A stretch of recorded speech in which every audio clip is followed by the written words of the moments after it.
नष्ट हो जाता है और अग्नि में प्रविष्ट हो जाए, ये पितृ कर्म पद्धति बताती है।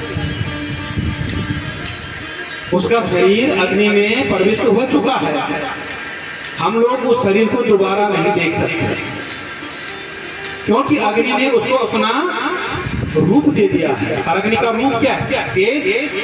और तेज का रूप जो तेज से उत्पत्ति होती है बाद में क्या है? राख।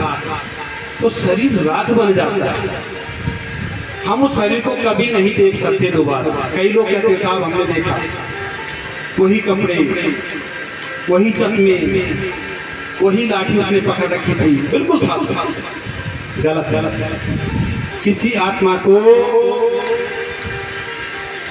कष्ट देना बड़ा गलत है। अगर किसी के बारे में ऐसी बातें होती है, उस आत्मा को कष्ट होता है जिसने शरीर रूप धारण किया था, लेकिन धुंधकारी छाया रूप में आ रहा है, बड़े परेशान को कर। उन्होंने कमंडलों से जल निकाला और अभिमंत्रण करते हुए उस छाया पे छिड़क दिया हमारा। और जैसे ही छाया पे छिड़का, एक छाया रूप में हाथ जोड़ के खड़ी हो गई छाया, जैसे अपनी छाया दिखती है ना, इसी प्रकार से छाया खड़ी हो गई है। और क्या कहती है? अहं भ्राता त्वदीयोऽस्मि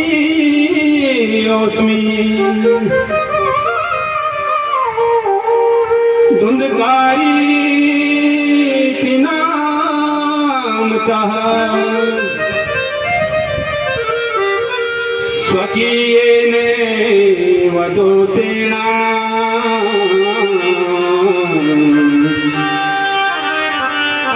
ब्रह्मत्वं नासितं मया। तड़प रही आत्मा धुंधकारी कहता है अहं भ्राता त्वदीयोऽस्मि, हे भ्राता त्वदीयोऽस्मि, आपके संबंध से तो मैं भी था ना,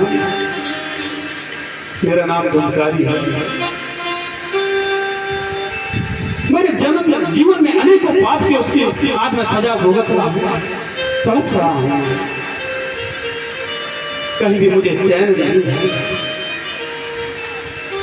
जिस लोक के लिए मैं गति करता हूँ, उड़ान करता हूँ, वही लोक से मैं गिर जाता हूँ, आखिरकार इस नरक में गिरा हुआ हूँ। ब्रह्मत्वं नासितं मया, मैंने ब्रह्म तत्व को नाश कर दिया है। जब मुझे ब्रह्म के घर में जन्म मिला, मैंने ब्रह्म तत्व को नाश कर दिया। इसीलिए तो कल भी बात आई थी, ये दुर्लभ शरीर मानव जीवन हमें प्राप्त हुआ है, इसके तत्व को नाश मत करो, इसके तत्व को समझो। बार बार कहता हूँ, बार बार मैं व्यासपीठ से कहता रहता हूँ, कथाओं के माध्यम से भी कहता रहता हूँ, जब भी कहीं सत्संग होते हैं मैं कहता रहता हूँ कि मांस मदिरा का सेवन त्याग दो, इस मनुष्य जीवन के तत्व को नष्ट मत करो, समझो।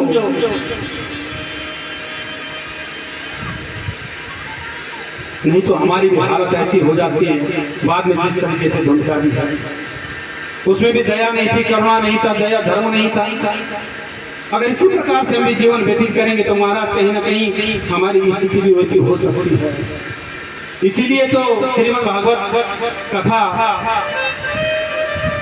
ज्ञानी के कहा गया है, मुक्ति के कहा गया है। इससे मुक्ति भी प्रदत्त होती है, ज्ञान भी प्रदत्त होता है, जीते जी मुक्ति मिल जाती है। हमारा बड़ा दुखी है धुंधकारी। अब गौकर्ण जी देखते हैं, कहते हैं,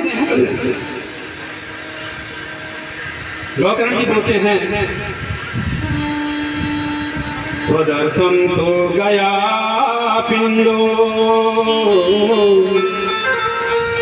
मया दत्तो विदानता तत्कथं नैव मुक्तोऽसि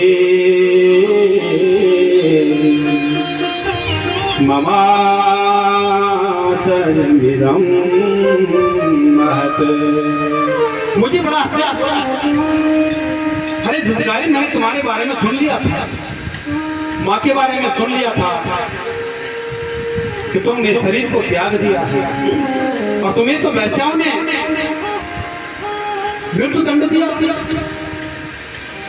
मुझे वही पता हो गया था, लेकिन मैंने तुम्हारे नाम से वहां गया में पिंड दिया, काशी गया पिंड दिया, जहां जहां जहां तीर्थों में गया तहां पिंड दिया, सप्तपुरी गया सप्तपुरी में भी पिंड दिया, अयोध्या मथुरा माया काशी कांची अयोध्या सभी में मैंने जाके पिंड दिया। लेकिन मुझे आश्चर्य है कि कभी तुम्हें मुक्ति नहीं मिली। बहुत से लोगों के मन में एक भाव आता है, महाराज हमने गया में पिंड दे दिया, अब अपने पितरों को पिंड नहीं देना। नहीं, आप गया में पिंड दो, काशी में पिंड दो, सप्तपुरी में पिंड दो, लेकिन अपने पितरों को अपने ही मूल स्थान में, पितृपक्ष हो या पितृ उद्धार के हेतु कोई भी कर्म करते हो उसको करते रहो। गया में भी तो अच्छी बात, लेकिन ऐसा नहीं कि हमने दे दिया साहब, एक बार दे दिया हमने गया में, अब नहीं देना। हम मनुष्य हैं, अगर एक बार सोचो अध्यात्मक से हमारा जीवन कहाँ तक है ये पता नहीं है, हमने जीना कहाँ तक ये पता नहीं है। अदृश्य भेंट हम पे लगी हुई है, नारी कब प्राण निकल जाए कोई पता नहीं। लेकिन एक साल का खाना अगर हम आज ही खा दें, हम जी सकते हैं क्या? 2 दिन का खाना भी मानो, 1 साल तो बहुत बड़ी बात है। 2 दिन का खाना अगर हम एक साथ खा लें, जी सकते हैं? नहीं। कई लोग कहते हैं गया में हमने पिंड दे दिया, हमारा जब जरूरत नहीं। जिस प्रकार से हमें तृप्त होने के लिए अन्न की आवश्यकता है ना, इसी प्रकार से हमारे पूर्वज जिन्होंने हमें जन्म दिया है, उनको बार बार तृप्त होने के लिए तर्पण इत्यादि शास्त्र विधि ने प्रशस्त की है, पितृकर्म पद्धति के अनुसार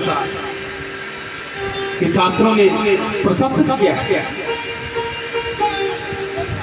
तृप्त होते रहते हैं वो भी। महाराज इस प्रकार से बड़ा आश्चर्य हुआ गोकर्ण जी को, लेकिन धुनकारी कहता है कर्मणो नास्ति संख्या में महाज्ञाने विवर्तिना लोकानां हिंसकासो दुखे मारिता। मैंने अपने जीवन में हमेशा कर्म क्या किया, कुकर्म किया। तो मुझे आप चाहे गया में 1000 पिंड दे दो, मुझे तभी तृप्ति नहीं होगी। काशी में दो, सप्तपुरी में दो, लेकिन तभी मुझे तृप्ति नहीं होगी, क्योंकि मैंने घोर पाप किया। इसीलिए तो मुझे 5 वैश्याओं ने मार दिया है। मुझे कैसे मुक्ति मिलेगी? ये भ्रातर आप मुझे कुछ भी कीजिए, मुझे मुक्ति दो। गया साधा सते नापि मुक्ति में न भविष्यति उपाय परम कपिलक्ष्म विचाराय संप्रदाय।